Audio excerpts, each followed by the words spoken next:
In this lesson, we're going to look at graphing systems of inequalities. We've looked at graphing systems of equations.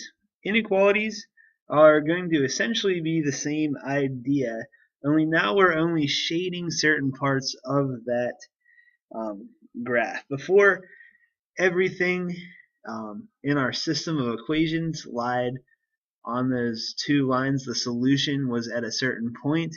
Now our solution is going to be a shaded area. So let's consider if we have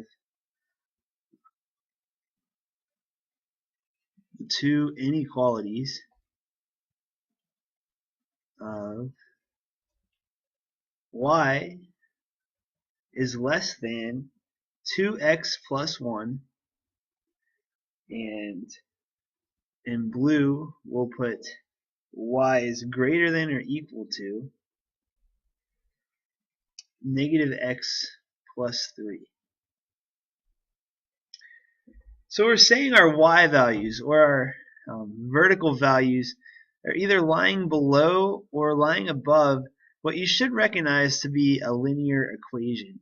Notice these are very similar to the form y equals mx plus b.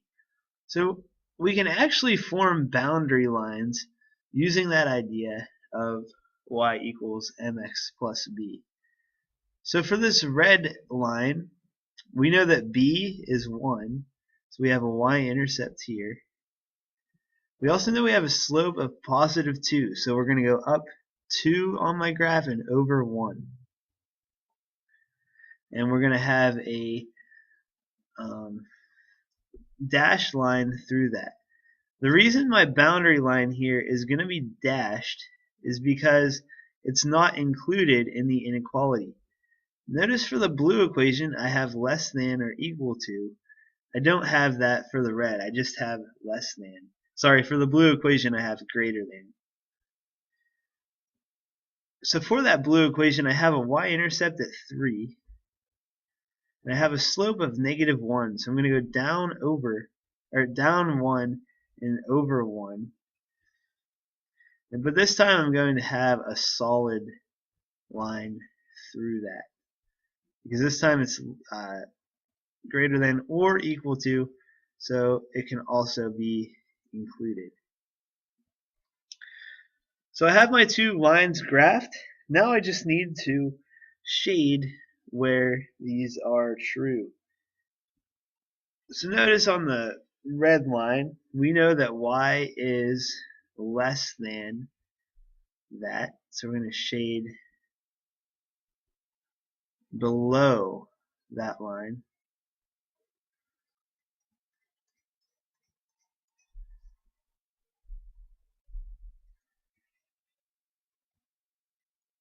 And then for my other equation, we know that y is greater than it, so we're going to shade, or equal to, so we're going to shade above it.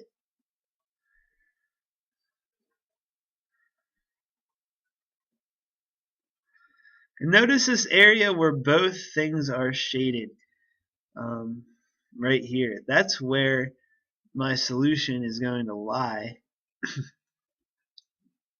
So we're going to color in this here. This is my solution to the equation. It has to lie somewhere in between these two lines to the right over here. Any value in there can be a solution. And we can check a point to make sure. If we look at this point, let's see, over 1, 2, 3, 4, we'll say over 5, up 0. We can put those points in and to make sure. So if I put in for the red equation, 0 is less than 2 times 5 plus 1. Is that true? 0 is indeed less than 8. So that works.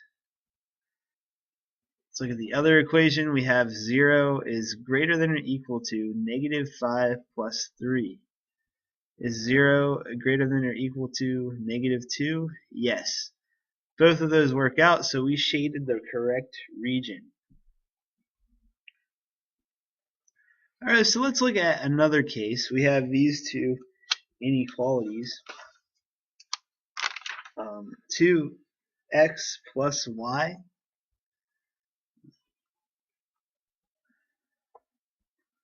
is greater than or equal to 4. And we have y is less than or equal to negative 2x minus 1. The red equation, or the top equation, I'm going to recommend solving that for y. So let's come down here and subtract 2x from each side.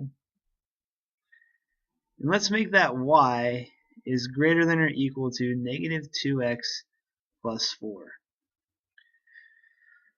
Now the blue equation is going to have a y-intercept of negative 1. It's going to have a slope of negative 2, so it's going to go down 2 over 1. And we're going to have a solid line through those 2 points. Since it is inclusive, it's less than or equal to. So we have a solid line going through those 2 points. We also have the second inequality. It appears I just made that line red when it should be blue. Right, we also have the second inequality where we have a y-intercept of 4 and a slope of negative 2 again. So these two lines actually look parallel. That means they never cross, of course, but if we look where we want to shade, for the blue equation it's less than, so we're shading y values underneath that line. For the red line it's greater than, so we're shading y values above that line. Notice that there's no place where those two solutions cross, so we're going to say these two inequalities have no solution. So that's a special case. Remember, when you're doing these, find your boundary line, determine whether you're shading above the line on the y-axis or below the line on the y-axis, and then figure out where the two shadings cross. Where those two shadings cross is your solution. But remember, you might not have a solution. In that case, you would just write no solution.